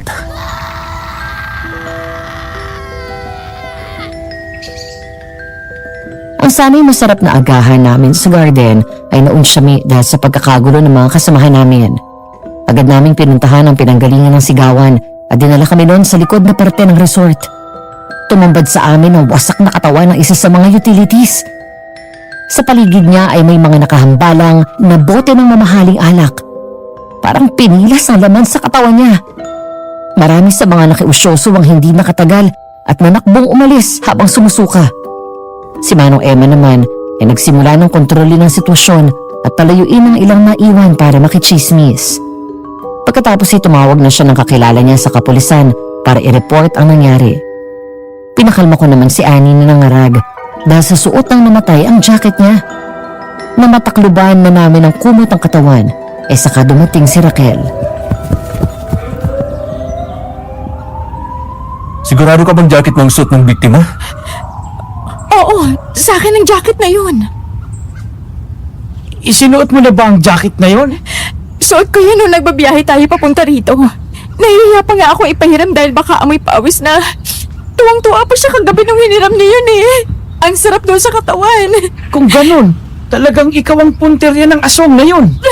Ang tanong na lang ay bakit? Ano kayang dahilan? Hindi ko alam. Sana pala hindi ko nalang piniram. Sana buhay pa siya.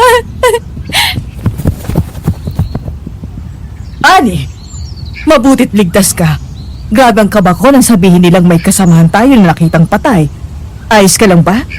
Binalikan kita pagkatapos kong magpahangin pero wala ka na. Hinanap kita, pero hindi kita nakita. Si Ismael at si Manong Emma ang kasama ko kagabi. Teka, hindi kayo parte ng unit namin, di ba? Tama.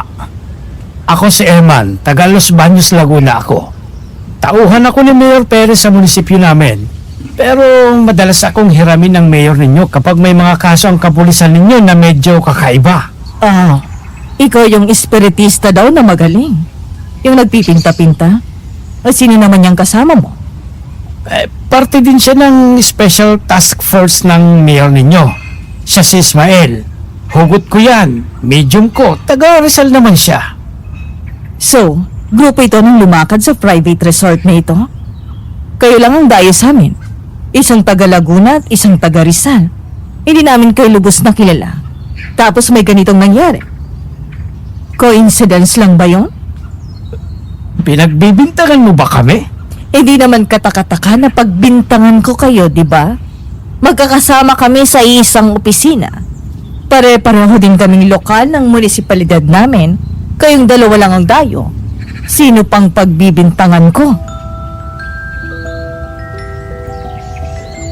Naintindihan ko ang punto ni Raquel, pero ang tahasan niya kaming pagbintangan ni Manong Eman, nakakainsulto. Inilalagay namin sa peligro ang buhay namin sa tuwing pagbibigyan namin ng pakiusap ng mayor nila. Kung tutuusin, binibigyang pabor pa nga namin ang munisipalidad nila sa pagtulong na mabigyang sagot ang cold cases ng kapulisan nila. Pero hindi lang pala ako ang nainsulto. Parang mali naman na basta natin silang husgahan, Ma'am Raquel. Nalalagay sila sa kapahamakan sa trabahong ibinigay sa kanila ni Mayor. Pagpalagay na natin na hakot ng mayor natin ang mga ito. Gaano ba tayo nakasisiguro na hindi peke ang mga ito? Dahil ako man ay nakinabang sa kanila. Kung di gawa ni Ismael, hindi may paparating ang kapatid kong mensahe niya sa amin. Na pinatay siya. At hindi namin malalaman kung saan tinapon ang bangkay niya. Paano kung kunwari lang pala yun? Paano kung silang dalawa ng matandang ito ang pumatay sa kapatid mo at kunwari, nakausap nila ang espiritu nun? Maraming alam na modus ang mga manluloko. Tama na nga. Ako naman ay nakakaunawa, pero ang manghinala sa isa't isa ay bagay na hindi ko mapapayagan. Ma'am Raquel, kung may pagdududa ka man sa amin ni Ismael, sana'y isang tabi mo na lang. Ano? Para mas madali nyo kaming mapaslang? Manong Eman! Walang tsetsa-buretsa na mabilis pa sa kidlat na bumunot ng sinaunang punyal si Manong Eman. Iniumang niya ang talim noon sa leeg ni Raquel. Buong akala ko talaga tutuluyanin niya yung boss ni Annie. Buti na lang hindi. Pero seryoso ang boses niya nung magsalita siya. Ganito kadali kita kayang patayin kung nanaisin ko, Ma'am Raquel. Pero hindi ko kailangang magtago sa paggagat ng takip silim. Walang mahabang salitaan. Kung hindi pa ito sapat na patunay na hindi kami ni Ismael ang salarin, ay pababayaan na namin kayo. Pagulos din muna kayo, Manong Eman. Mamili ka, Ma'am Raquel. Susubukan mo kaming kilalanin o iiwanan na namin kayo. At pupulutin na lang namin ang mga katawan nyo sa tuwing may lalapain ang aswang mula sa grupo mo. Paano naman kung mapatunayan ko na ikaw o kayo ng jujuwariwara mong medium ang nambibiktima sa mga kasama ko? Paano kung ikaw? Nakakapagod na nga mga paano mo. Ako man ay hindi pa sigurado kung sino ang taong yun. Pero ito ang may papangako ko. huwag siyang papahuli sa akin dahil wala akong amor pagdating sa mga nilalang ng dilim. Hindi na sumagot pa si Raquel sa sinabi ni Manong Eman, pero walang takot na hinawakan niya ang punyal sa talim at hiniwa yon patabi at umalis na walang anumang sinasabi. May ilan sa mga kasama namin ang nagmamakaawa ng umuwi. Bagay na ipinagpapasalamat namin. Pero may ilan na pangahas na talaga nagpaiwan at nagkakatuwaan pang sinabi na gusto nilang makita kung mahuhuli nga ba namin ang sinasabing aswang. Si Raquel naman ay saglit na umalis sa resort. Bilang head ng unit nila, ay sumama siya sa pag-aasikaso ng katawan ng namatay niyang tauhan. Si Annie naman na second in command niya ay iniwan niya para i-manage ang mga nasa resort pa. Kinagabihan, kaming tatlo na lang, nina Annie, Manong Eman at 5 pang ayaw umuwi ang naiwan. Inabutan ko si Annie sa dirty kitchen. Hinahanap kita. Nandito ka lang pala. Bakit ka nag-iisa dito? Parang hindi ka hinahagan ng kaswang ah. Sabi ni Manong Eman, ayos lang daw dahil panay pangontra naman ng laman ng niluluto ko. Sa barbecue marinade pa lang, kota na daw sa proteksyon. Ginawa ka ng kusinera ng mga yun. Tulungan na kita. Ilan pa ba ang iihawin mo? Yun na lang naiwan sa tray. Okay ka lang ba na ikaw ang nagluluto? Technically, boss ka pa nila eh. Bago dumating si Ma'am Raquel, pantay-pantay lang kami ng clerk doon. Kung tutuusin nga, napaka-unfair ng sitwasyon namin eh. Dati kasi akong public school teacher. Bago ako napa-engage. Pero namangyari yung kanina. Lumipat ako sa munisipyo. Hindi naman. Pwesto ni Nina ang... Oo. Pwesto ni Nina ang sinambot ko sa munisipyo. Ibinigay ni Mayor sa akin. Para na kasing anak ang trato niya kay Nina dahil kahawig daw ng panganay niya na namatay ng maaga. Siya din ang nag-appoint sa'yo na maging assistant head ng unit niyo? Hindi. Handpick ako ni Ma'am Raquel. Bigla nga ako eh. Hindi ako nag-apply at lalong mas maraming deserving na ang tagal na ng serbisyo kaysa sa akin. Pero sabi niya may credentials fit daw ako. Kaya ayun. Parang close din sa'yo ni Ma'am Raquel, ano? Oo. Medyo weird nga eh. Alam mo ba, yung unang araw niya sa office bilang head namin, niyaya niya agad ako ng inuman. As in, lango kong lango. Ang katapusan nga tumba ako eh. Kinailangan niya akong ihatid pa uwi. Kailangan pala, hindi ako masyadong mag-inom kung sakali. Para may maghatid sa'yo. Hindi naman ako lasinggera talaga. Occasional drinker lang ako. 1 o 2 lagok, okay na. Pero, kaya ko ang alak ko. Yun nga lang, kapag si Ma'am Raquel ang kasama ko. Parang hindi mo lang namamalayan na kailang litrong alak ka na. Ang kulat ko naman sa inyo, Manong Eman. Bilang bigla kayong sumisingit sa usapan eh. Ako pa nga ang may kasalanan ngayon. Gayong muntik ng magasgasan ng lalamunan din sa kakatikim ng di man lang ninyo kung pansinin. Kung bakit kasi nasa siyang kamay mo. Oh, saan ko naman ihawak ito? Kita nyo namang tumutulong ako sa pag-iihaw. Saan pa nga ba? Hindi ba dapat ikaw dumidiga na? Kaya dapat dyan sa kamay ni Ani ka nakahawak. Habang ginagawa mong palusot yung pagtulong sa pag-iihaw. Anong Eman? Hindi naman ako ganun. Kung lahat ng lalaki nagiging ganon. Sige ka. Baka maunahan ka pa ng aswang. Bagal-bagal mo. Alam na alam talaga ng aswang kung paano manira ng moment. Bigla na lang ay umagpaw ang malaki ng braso sa bintana. Kung saan bakat ang naglalakihan at galit na mga ugat na gumagapang mula sa liig ng binabaan hanggang sa dulo ng mga daliri nun sa kamay. Sumunod na umigpaw ay ang bintina na puno din ng mga nangangalit na ugat. Talsikan ng durog na semento. Piraso ng kahoy at mga basag na plato at baso. Niyakap ko si Annie para harangan ng mga bagay na pwedeng tumama sa kanya. Si Manong Eman naman ay tumayo sa harap namin at naglabas ng maliliit na kutsilyo na inipit niya sa pagitan ng mga daliri niya sa kamay. Humanap kayo ng pwede niyong taguan dyan. Naguhurmentado ang binubaan. Paano kayo, Manong Eman? Takbuhan na natin yan. Hindi maaari. Baka mapahamak ang mga nagiinuman mong kasamahan. Kailangang harapin na natin ang isang ito bago pa masundan ang biktima. Tutulungan ko na kayo. Kaya ko ang isang to, Ismael. Si Ani ang asikasuhin mo. At kung pwede ay siguraduhin ninyong walang makakapasok na ibang tao. Talaga naman, ang bilis makatunog ng mga makukulit. Masyado kang maingay ah. Hetong sayo! Ah! Sunod-sunod na inispina ni Manong Emma ng mga maliliit na punyalang aswang. Hanggang sa makatsyempo siya, natamaan yun sa balikat at sa may kanang dibdib. Galit na sumigaw ng malakas ang aswang at lalong nagwala. Mabilis na hinablot ni Manong Emma ng garapon ng asin na nakapatong sa mesa at ibinato yun sa nagwawalang binabaan. Sapul yun sa mukha at nagsimulang umusok. Nakahagip yun ng silya at binato kay Manong Eman. Padapa kaming umiwas para hindi tamaan. Sinamantala yun ng aswang at tumalilis. Nakatakbo pa nga. Dito ka lang, Ani. Habulin namin ang aswang. Tara na, Manong Eman. Hindi, hayaan lang natin. Ano? Pero pagkakataon na natin ito para mahulap yun. Hindi ngayon, Ismael. Magdadagdag lang tayong sakit ng ulo dahil susundan tayo ng mga makukulit na yan. Hindi na ako nagpumilit pa. Mas malaki ang problema namin kapag may nadamay pang mga usisero sa laban namin sa aswang. Ang sana ay barbecue party, naging spring cleaning. Natapos kami bandang madaling araw na. Natuloy din ang umagahang inusyami ng pagkakatagpo sa luray-luray na bangkay nung nakaraang araw. Sa garden kami kumaing tatlo ni Manong Emma at Annie. Ina-enjoy ko naman ang mainit na kapeng barako nung dumating si Raquel.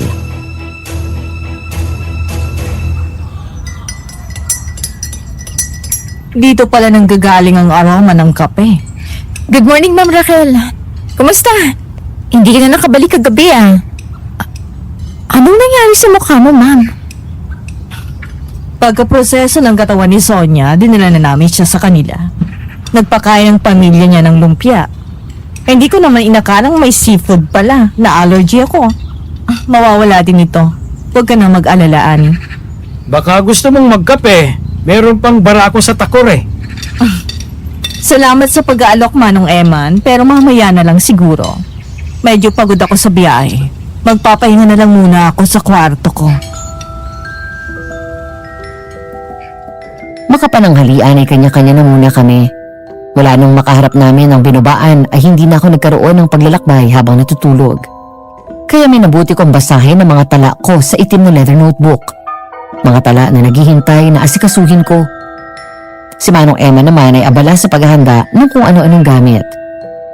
Hindi ko na masyadong inurirat yun. Bandang 3:00 na ng hapon, habang nagmemorianda ang lahat, ay napansin ko si Annie na galing sa kwarto ni Raquel. Nung makita ko siyang palabas, ay sinundan ko siya. May problema ba, Ani? Saan ang punta mo? Sinundan mo pala ako. Nakita kita nang lumabas ka eh. Napansin ko kasi kanina na medyo pabalabag ang pagkakaparada ng sasakyan ni Ma'am Raquel. Inayos ko lang. Kaso naman pagpasok ko sa kwarto niya, ang himbing-himbing pa rin ang tulog niya. Kinuha ko na lang yung susi ng kotse niya. Ah, sige. Tulungan na kita. Sige, salamat. Na may ayos na namin ang pagkakapark ng kotse, e bababa na sana kami. Pero nang tumungo si Annie para abutin ang susi na nasa ignition, may napansin akong kakaibang pula sa blusa niya. Pahid ng dugo. Nilingon ko ang backrest. Wala akong makita o mas tama na hindi ko yun makita dahil itim ang kulay ng interior ng sasakyan. Pero nang kapain ko yun. Ismael, anong problema? Bakit nakakunot yung noong... Naku! Dugo pa yung nasa kamay mo? Oo, Anong nangyari? Nasugatan ka ba? Saan? hindi ko ito dugo. Dito yan sa backrest galing. Ano? Nalanitan na ang blusa mo eh. Bakit ba sanang dugo ang backrest ni Ma'am Raquel? Anong ginagawa ninyo sa kotse ko? Nandun si Raquel. Hindi ko maintindihan kung anong emosyon ang nakarehistro sa mukha niya. Pero galit ang boses niyang tanungin niya kami. Lumabas kami ni Annie ng kalmante mula sa loob ng kotse. Pasensya ka na kung pinangunahan kita, Ma'am Raquel. Napansin ko kasi na nakabalabag ang parada ng sasakyan mo kaya inayos ko. Kaso naman po ang himbing ng tulog mo nang puntahan kita sa kwarto mo. Kaya kinuha ko na lang yung susi. Anong nangyari sa'yo? Sa akin? Bakit? May pantal pa rin bang mukha ko? Sabi ko naman sa inyo na allergy ako, hindi ba? Hindi. Ang totoo niyan, makinis na ang mukha mo. Ha? Ay, salamat naman kung ganon. Pero bakit naliligo sa dugo ang sandalan ng sasakyan mo? Ha? Nabayaran pa nga sa damit si Ani. Ismael! Dito ako sa parking, Manong Eman! Ayun! Nandito ka pala. Buti na lang. Bakit? Anong meron? Parating si Mayor. Kailangan ka naming para makonfirm ang lead na nakuha tungkol sa pagkakakilala ng aswang. May meeting tayo mamaya. Kailangan ba kami sa meeting? Ay hindi naman.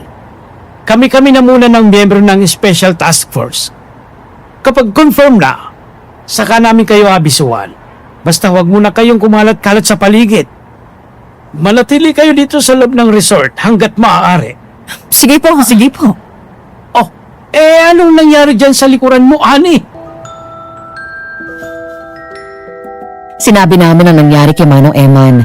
Nakinig naman siya, pero parang nasa ibang lugar ang isipan niya.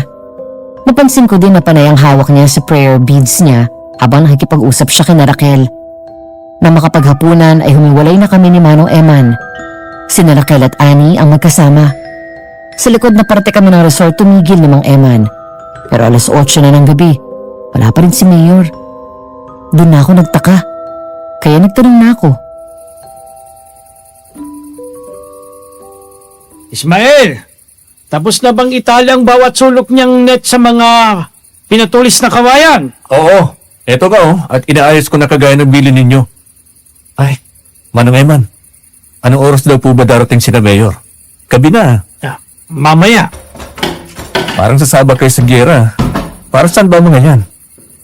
Para sa pagpaslang natin sa binubaan.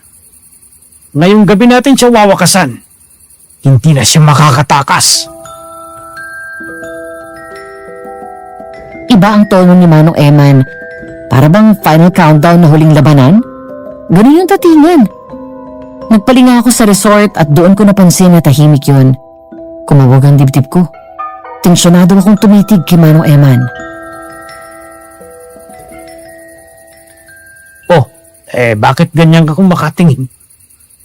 Manong Eman, bakit tahimik? Nasaan ang ibang kasama natin? Ipinasundo ko na kanina. May dumating na service. At tayong apat lang ni na Ani at Raquel ang pinaiwan ninyo? Oo, ganun lang ha. Bakit? Sa pagtatanong ko ng bakit, nandun sa likod ng utak ko ang sagot. Ayoko lang tanggapin. At parang namang nananadya si Manong Emma na di sumagot. Sa halip ay may ibinato siyang wallet sa harapan ko. Kilala ko yun. Wallet ni Raquel yun. Nang nagtataka akong tumitig sa kanya, ay bahagya niyang ikiniling ang ulo niya. Sinenyasan niya akong buksan yun. Tumambad sa akin ang picture ng dalawang lalaki na magkamukha. Manong Eman, sino ang mga ito? Yung mas bata ay si Ronald. At yung mas nakakatanda ay ang kuya niyang si Rafael. Ronald? Ay, saan ko nga ba narinig ang pangalan yun? Fiancé ni Ani. Manong Eman, anong ibig sabihin nito? Isang trans woman si Raquel. Siya si Rafael.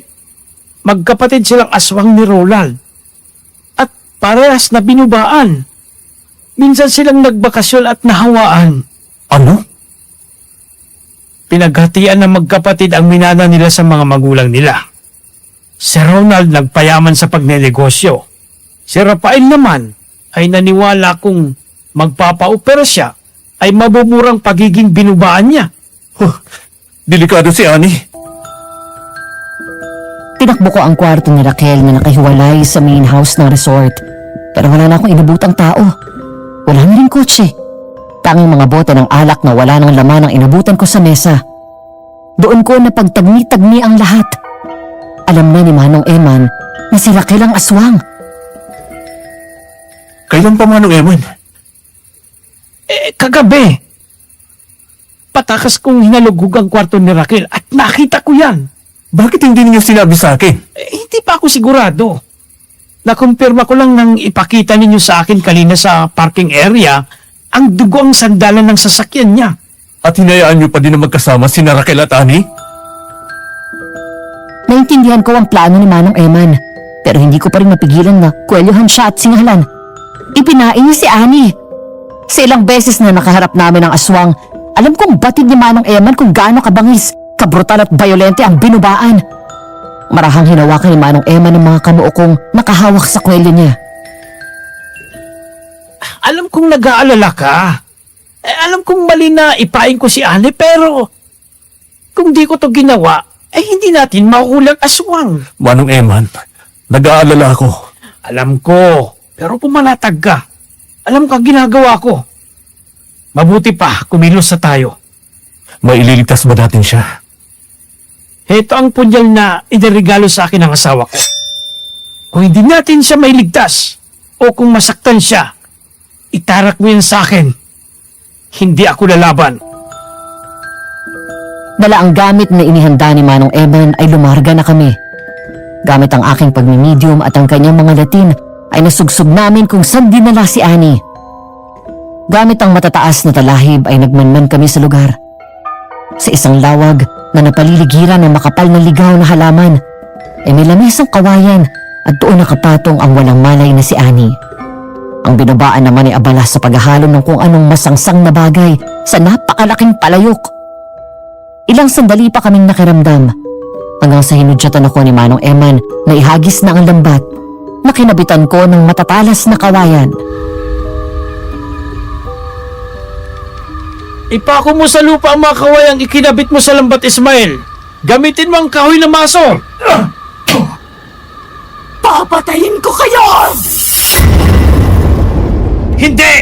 Kung mauna ka naming paslangin! Tapos na, Manong Eman! Isaboy na natin ang gas na may halong asin sa kanya! Kumalas ang pagkakapako ko sa mga kawayang silbing pako sa ana ng lambat na pumipigil sa paggalaw ng binubaan. Tuluyang humalagpos yun at nahagip si Manong Eman. Tumakbo ko para tumulong, pero paghablig ng braso ng aswang, nahagip ako sa may tadyang. Pinangapusan ako ng hininga at nagsimulang dumilim ang paningin ko.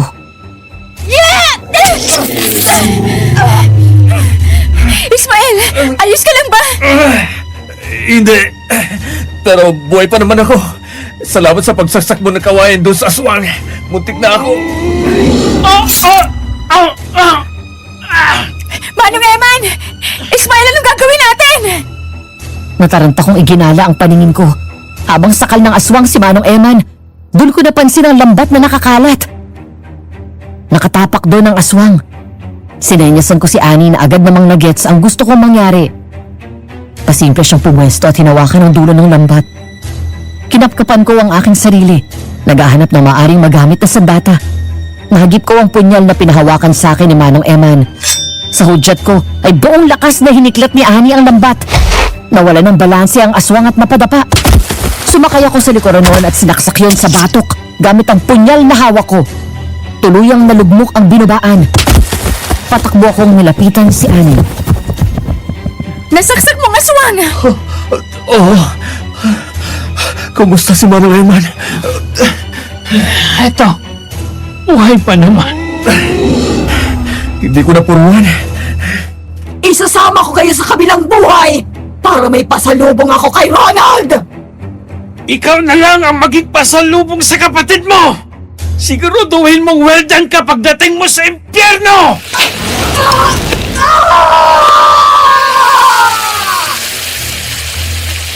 Mula sa bulsa ay dumukot si Manong Emma ng lighter at inihagis yun sa aswang. Agad yun na nagliabat na puno ang paligid ng nakakasulasok na amoy na nasusunog na laman at buhok. Nagsisigaw ang binabaan hanggang sa tuluyan na yung namatay. Nag-aagaw na ang dilim at liwanag nang makabalik kami sa resort. Nandun na sina Mayor at ang mga tauhan niya. May kasama silang hindi namin inaasahang bisita. Mama? Anong ginagawa niyo rito? Bakit kasama niyo si Mayor? Ani, makinig ka muna sa sasabihin ng mama mo. Manong Eman? Alam niyo rin ito? Alam niyong darating si Mama? Kausap ko si Mayor. Minabuti na lang dalhin si mama mo dito para magkausap naman kayo. Anak, makinig ka ha? Gusto kong malaman mo na wala akong pinagsisisihan sa nagawa ko. Na kung sakali at bibigyan ako ng pagkakataon ay gagawin at gagawin ko ang ginawa ko. Anong ginawa? Hindi kita maintindihan, Mama. Anak, hindi totoo ang sinabi ko sa iyo na nag-abroad ang papa mo. Nang madukot si Nina dahil napagkamalang ikaw, sinabi sa akin ng papa mo ang lahat. Inamin niya sa akin na alam niyang aswang si Ronald. Diyos ko ha! Galit na galit ako.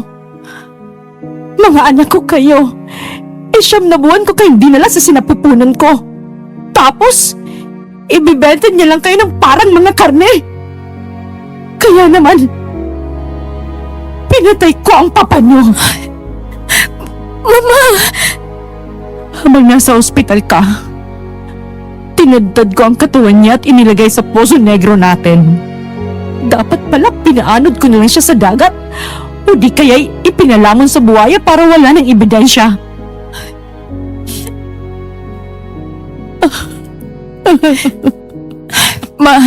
Tama na, Mama. Alam ko masakit sa iyong nangyari. Mahal na mahal mo si Papa eh.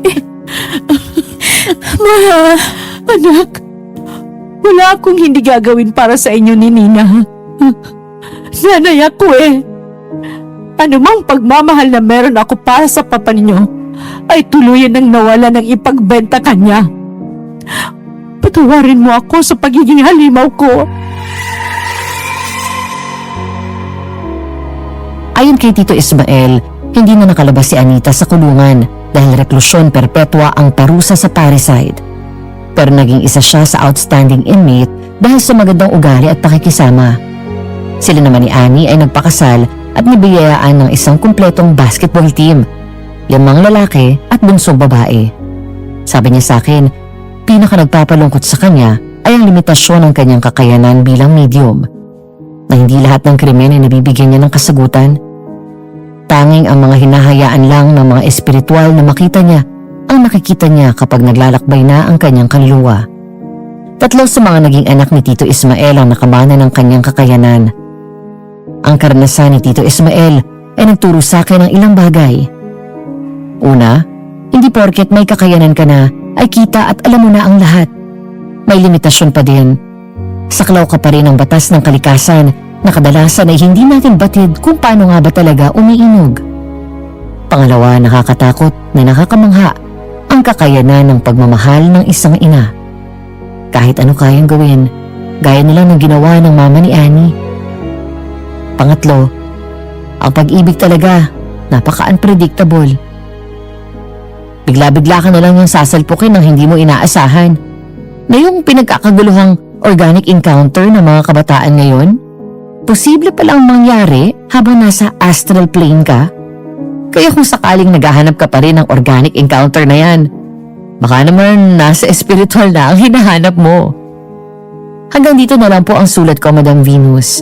Maraming salamat po sa pagbabasa ng aking liham tungkol sa aking Tito Ismael. Lubos na gumagalang, Alexa.